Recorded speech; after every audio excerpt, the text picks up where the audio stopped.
The world thought chess was just a game. They were wrong. Barron Trump sat across from his final opponent. Sweat dripped down his temple. The move he was about to make, if he dared, had never been seen before. It wasn't just a checkmate. It was something far more dangerous. A pause. Then a deep breath as we rewind back in time. But how did he get here? To understand, we need to go back to where it all began. The invitation arrived at exactly 3:17 a.m. Barron Trump wasn't expecting a letter, let alone one delivered by hand. The envelope was thick, wax-sealed, and bore no return address. Just his name, written in an unfamiliar, elegant script. He almost ignored it, but curiosity got the better of him. Inside was a single sheet of ivory paper. The message was short, cryptic. "You have been chosen. The game awaits. A place has been reserved for you at the tournament. Decline and the door will close forever. Accept and you will learn the true nature of the game." There was no location, no signature, just a time and date. 1 week from now. Barron Trump wasn't a professional chess player, not in the traditional sense. He had studied the game in solitude, poring over the greatest matches in history. Fischer, Kasparov, Carlsen. He knew their games like a musician knows a symphony. But he had never entered a real tournament, never played for the world to see. So why him? Who was behind this invitation? And more importantly, what was at stake? A long pause, a slow inhale. He should have ignored it. He should have walked away. But something about that letter, something in those words, wouldn't let him. Decline, and the door will close forever. He made his choice. But Barron had no idea. This wasn't just about chess, and by the time he realized the truth, it would be too late to turn back. The car pulled up to the estate at exactly 11:57 p.m., 3 minutes before the tournament was set to begin. Barron Trump stepped out, his breath curling in the cold night air. The place was surreal. A massive, towering mansion, standing alone against the night sky. No windows on the lower levels, no visible security cameras. Just a set of enormous iron gates that creaked open as if they had been expecting him. He hesitated. Every instinct told him this was not an ordinary chess tournament.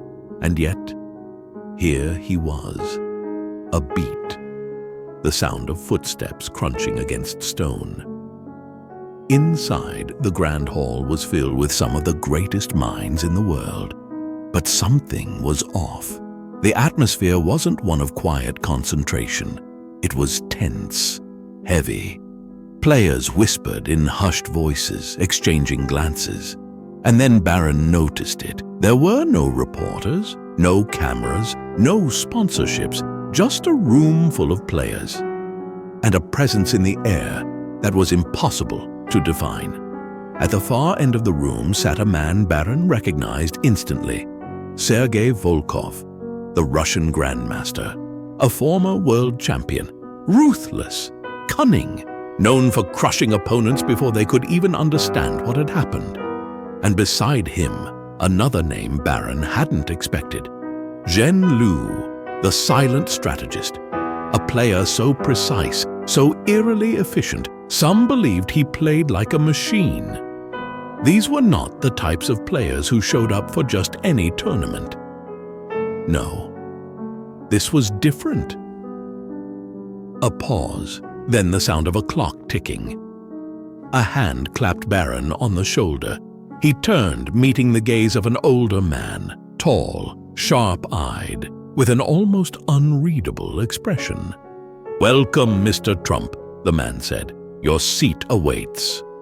A low beat of music, tension rising. Something was wrong. The players were here for more than just a tournament. And somewhere in this room, someone was already planning his downfall. Barron took his seat at the board. His opponent, Sergei Volkov, the Russian grandmaster, leaned back in his chair, studying Barron with a smirk. A Trump playing chess? Volkov chuckled, shaking his head. "I thought you people preferred simpler games." Laughter rippled through the room. Barron didn't flinch. He had expected this. He was the underdog, the unknown, the outsider in a world that didn't believe he belonged. A beat, the sound of a timer clicking. "White moves first," Volkov said, waving lazily at the board. "If you even know how to begin." Silence. Then Barron moves his first piece. The King's Gambit. The move caught Volkov off guard. It was an aggressive opening, an invitation to chaos, one that required absolute confidence. And for a moment, just a brief moment, the Russian's smirk faltered.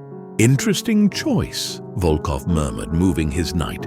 Another move, another, the game unfolding like a slow, deliberate dance. But then Volkov stiffened. Something was wrong. He had played this opening hundreds of times, but Barron's positioning was different. "You studied my games," Volkov realized, his voice low. "I studied everyone's games," Barron replied. 20 minutes in, and the audience had changed. At first, they had watched with amusement. But now they were leaning forward, whispering, staring at the board as the Russian Grandmaster struggled. A piece is captured, then another. The room tenses. "This is impossible," Volkov muttered under his breath. It wasn't just that Barron was winning. It was the way he was playing, calm, unshaken, as if he had already foreseen every move before the game had even begun. Then, the final move. Checkmate. Silence, heavy, unbelieving. The room erupted. Volkov stood up so fast his chair nearly toppled over. His face was red, furious. No one had humiliated him like this, not in years. "This is a joke," he spat. "This child, But the game was over. The pieces told the truth. Barron Trump had beaten the Russian Grandmaster.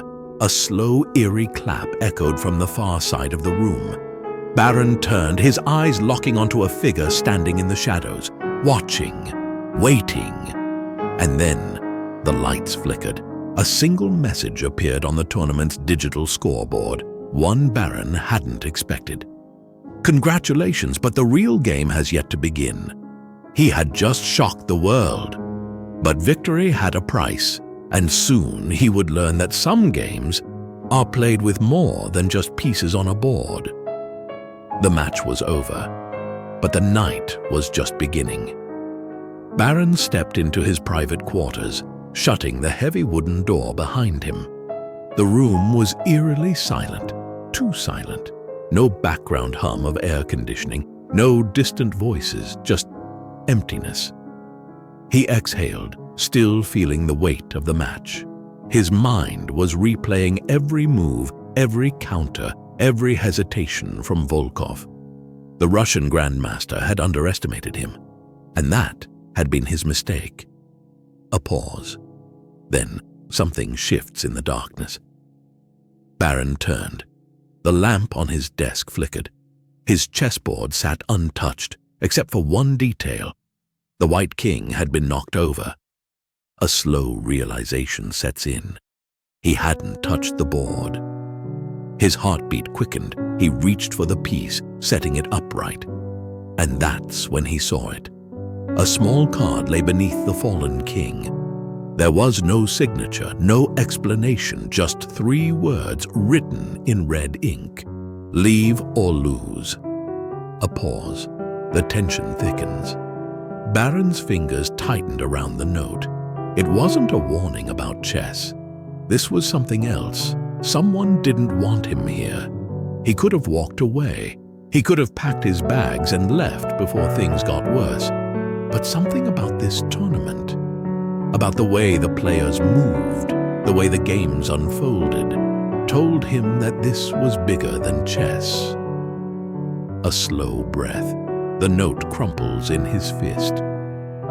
"If they wanted me gone," he muttered, "they wouldn't have left a warning." A beat. Then the sound of footsteps approaching from outside. Someone was coming.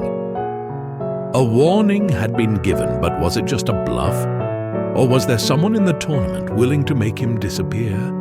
Barron took his seat. Across from him sat something unexpected.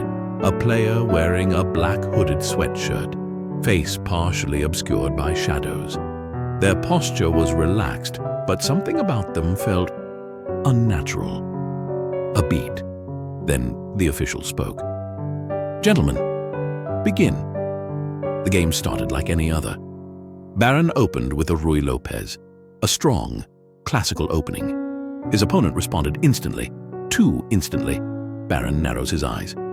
There was no hesitation, no moment of thought. Every move was made with precise, lightning-fast execution, as if his opponent didn't need time to process, as if they already knew what would happen. A realization dawns. This wasn't just a skilled player. This was something else. Move after move, Barron tested his opponent. Every gambit, every trap, every unexpected variation he threw was countered perfectly.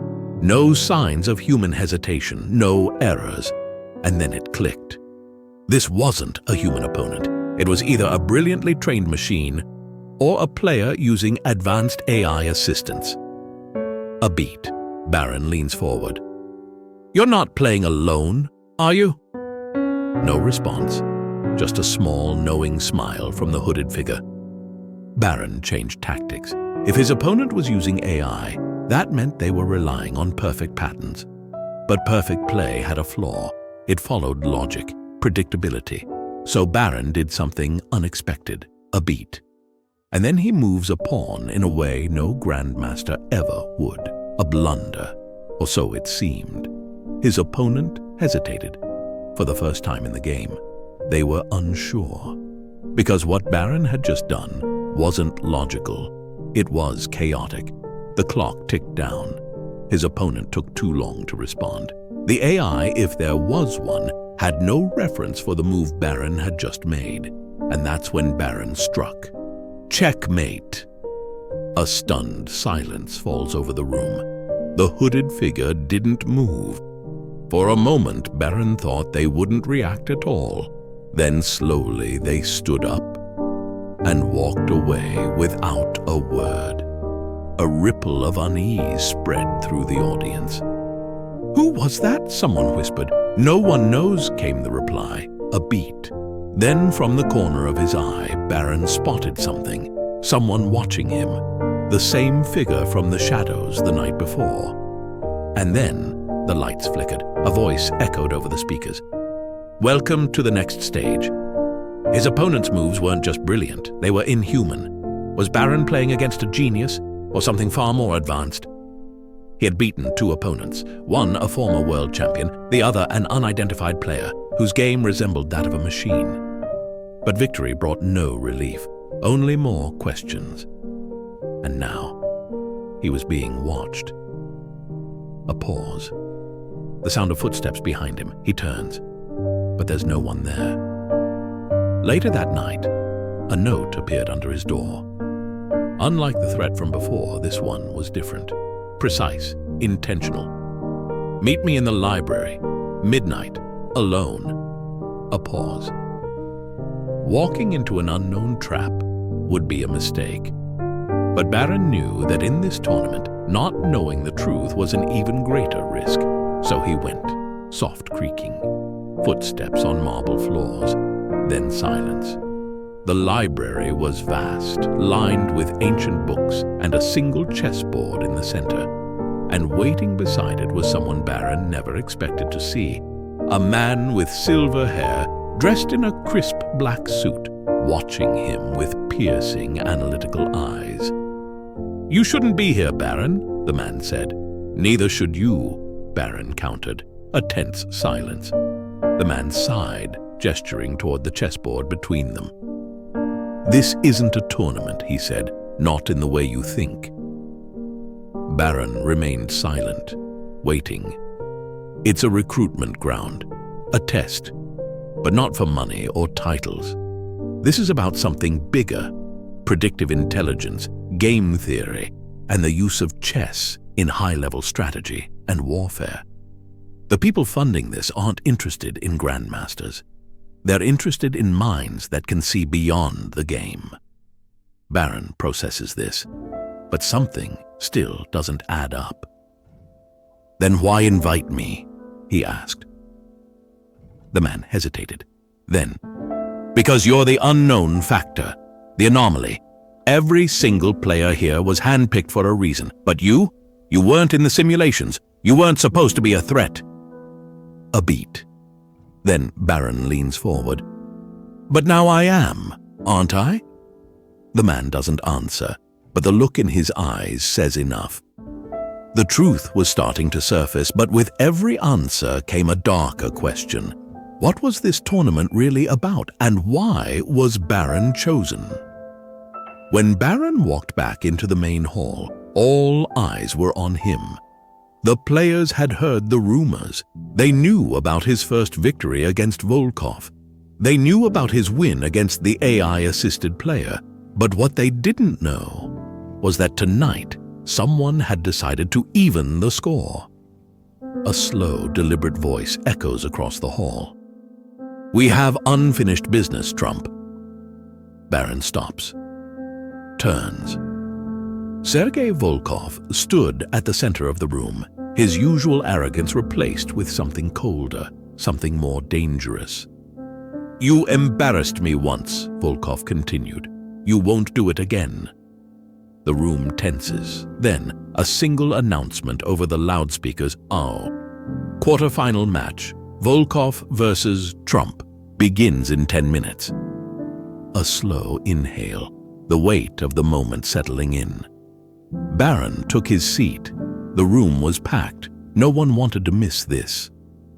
Volkov sat down across from him, his hands folded neatly in front of him. "Do you know what separates champions from prodigies?" the Russian asked. Barron didn't answer. "Experience," Volkov smirked. "You had your moment, boy, but tonight, I take everything from you." The clock starts. The game begins. Volkov played fast, aggressive. He wasn't here for a slow, calculated match. He wanted to overwhelm Barron, to crush him early and reassert dominance. And for the first time in the tournament, Barron struggled. The moves came too quickly, too precise. Volkov wasn't just playing better, he was predicting everything, as if he knew exactly what Barron would do before he did it. Then the realization hit him. He's seen my game before. A slow, cold chill runs through Barron's spine. Volkov had memorized his strategies. He had adapted, and now he was in control. A piece is captured, then another. The game was slipping from Barron's hands, and Volkov knew it. "You feel it, don't you?" The Russian smirked, the weight of reality crashing down. This is what happens when a child plays in a man's world. A long pause. Barron stares at the board. His heart pounds. He was losing. Every player has their breaking point, their moment of doubt. And Volkov knew that all he had to do was push Barron past his limit. But what he didn't realize was that Barron had been waiting for this. A slow smirk forms on Barron's face. The camera zooms in on his fingers as he moves a single pawn forward. A quiet, subtle move, but one that changes everything. Volkov's smirk fades. He leans in, studies the board. Something is off. What is this?" Volkov mutters. Barron doesn't answer. The room is silent. Then realization dawns. It wasn't a mistake. It was a trap. Volkov had spent the entire game anticipating the old Barron, the one from round one. But Barron had adapted too, and now it was too late to stop him. "Checkmate." Volkov freezes. His hands clench into fists. No. The audience erupts. Barron Trump had done it again, but this time he wasn't just an underdog. He was a threat, and everyone in the room knew it. Now, it wasn't just about winning, it was about survival, and Barron was running out of time. Barron had done the impossible twice. He had humiliated a Russian grandmaster. He had outmaneuvered an opponent who might not have even been human, and now he was 2 games away from winning the entire tournament. But something was different. A slow breath, a shift in the air. This wasn't just a competition anymore, this was survival. A shadow moves in the crowd, a figure watching him from a distance, waiting.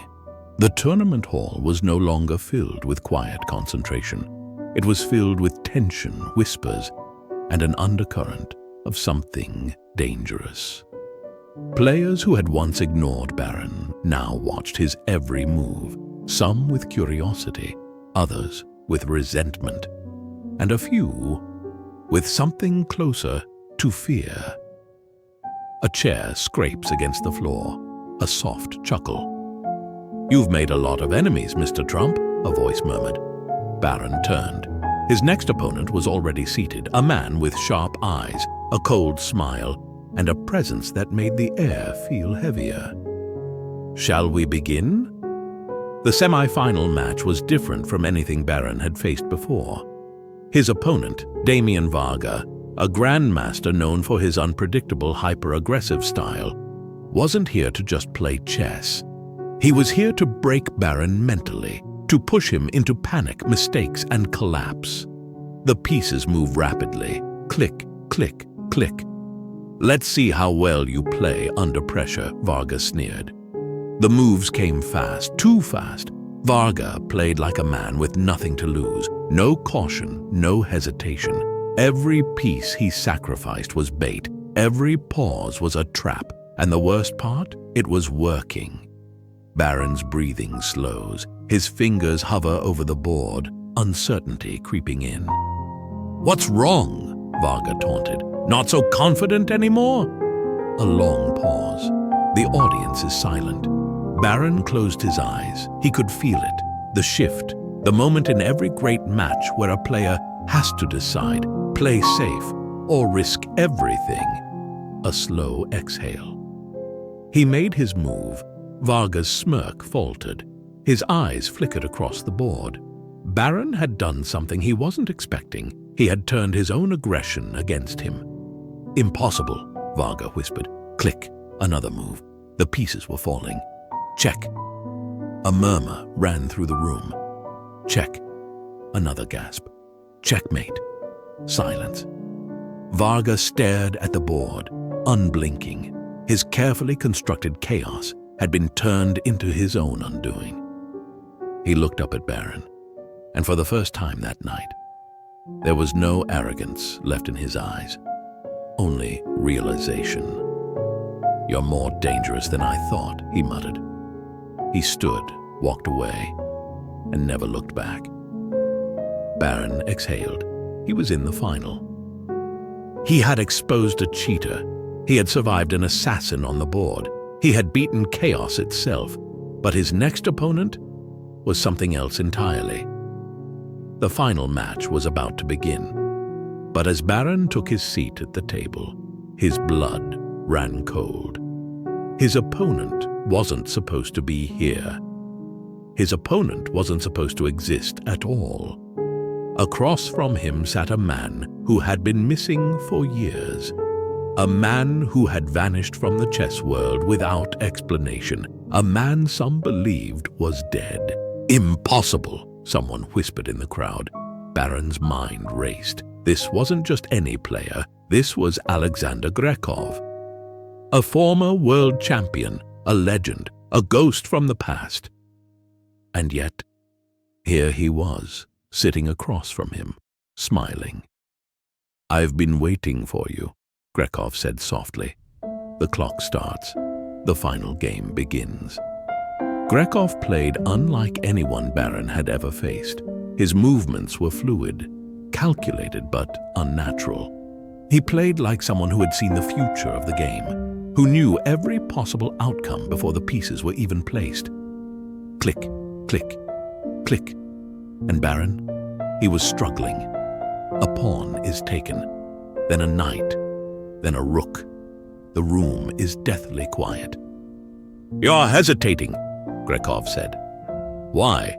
Barron clenched his jaw. He didn't know, but something about this game, about Grekov himself, felt wrong. And then, mid-match, Grekov leaned forward and whispered something that sent a chill down Barron's spine. This game was never about winning. A beat.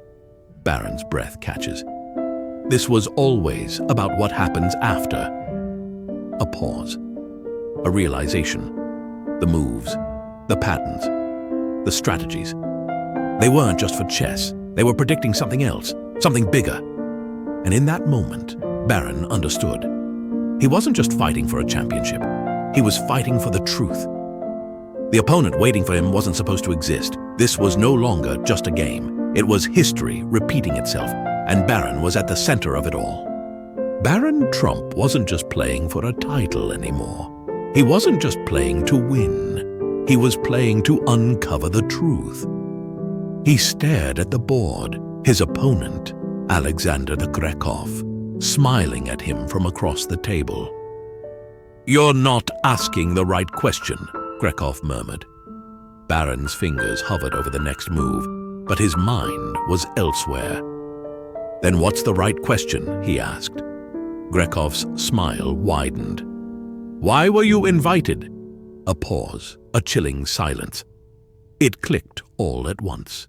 The invitation, the secrecy, the caliber of opponents, the way they played, the way the matches unfolded. They weren't just playing chess. They were part of something much larger.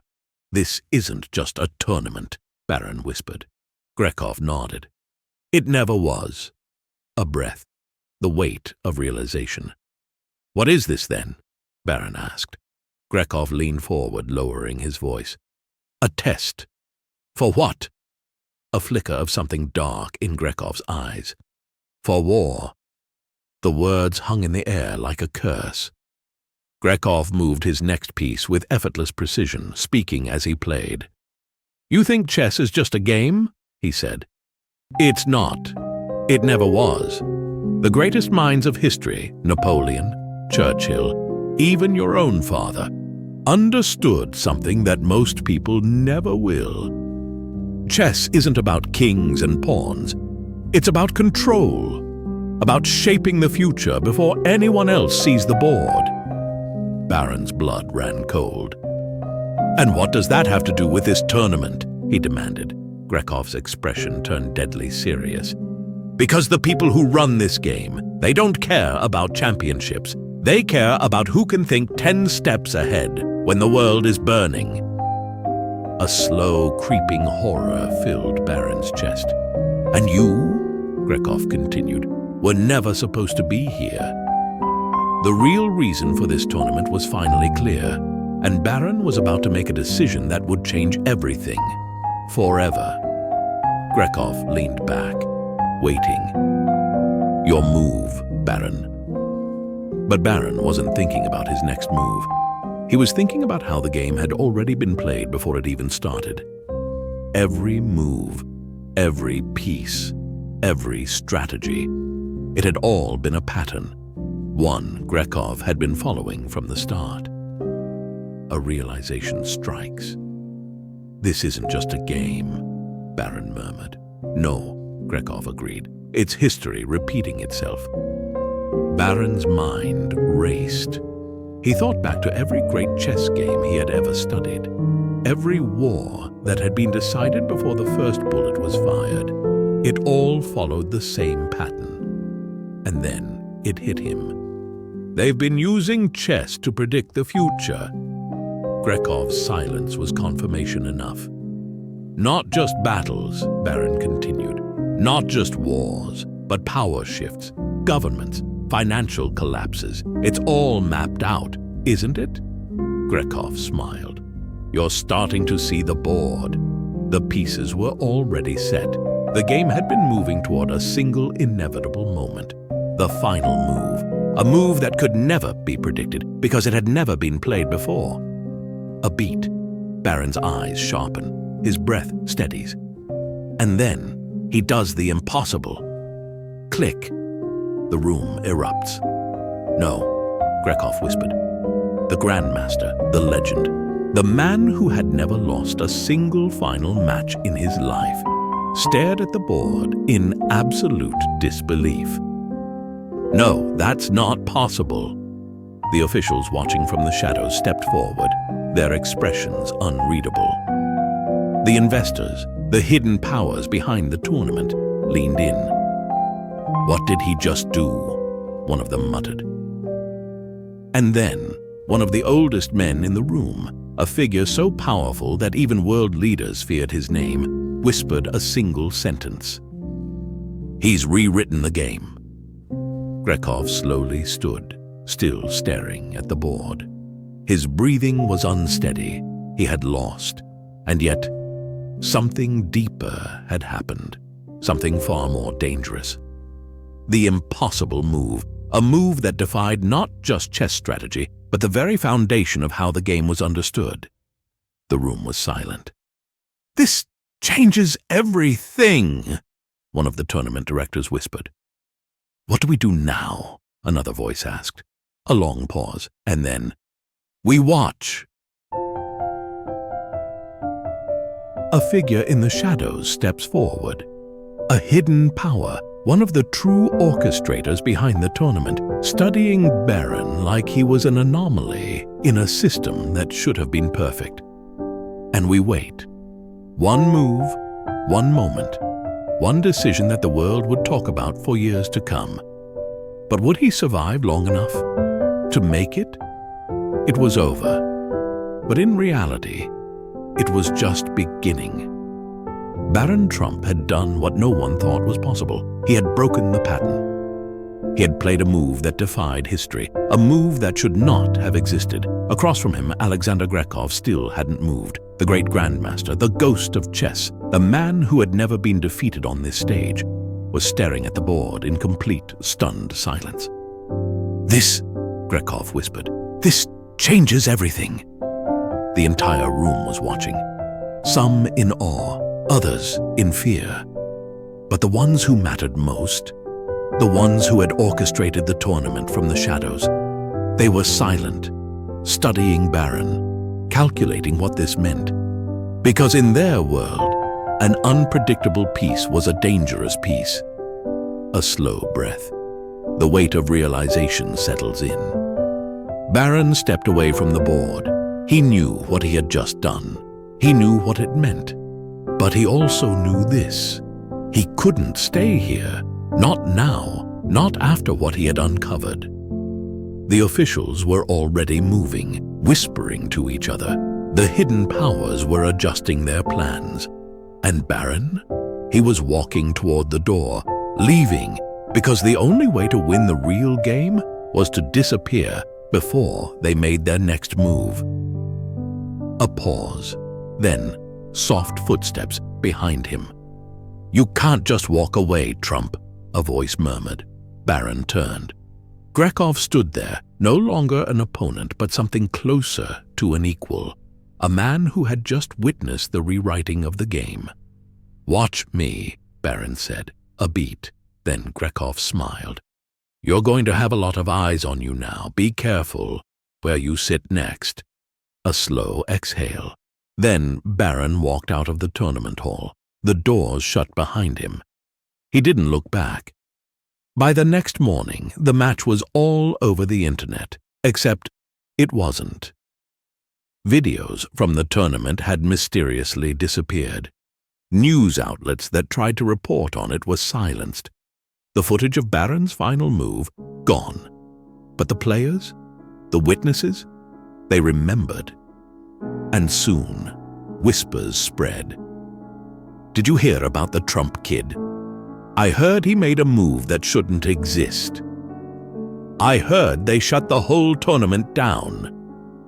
A ripple in the chess world, a name that was suddenly everywhere and nowhere at the same time. And the people who had been watching from the shadows, the ones who had orchestrated the tournament, they weren't finished with him yet. Days later, Barron received another letter. It was left at his doorstep, no sender, no return address, just like before. But this time the message was different. "You have our attention now. We will be watching." A long pause. The paper crumples in Barron's hand. He had won the tournament, But in doing so, he had stepped into a much larger game, one that wouldn't be played on a board, one that had no rules. And the real question wasn't if he was ready. The real question was, were they? Today, that chess match is legend. A tournament that no one talks about, but everyone remembers. A move that was erased from history, but never forgotten. Barron Trump still plays, but never in public, never where they can find him. Because the greatest chess games aren't played in tournaments. They're played in the shadows. And as for Barron, he's still playing, but now he's playing for something far bigger than a championship. A pause. The sound of a chess clock ticking, then stopping. Checkmate.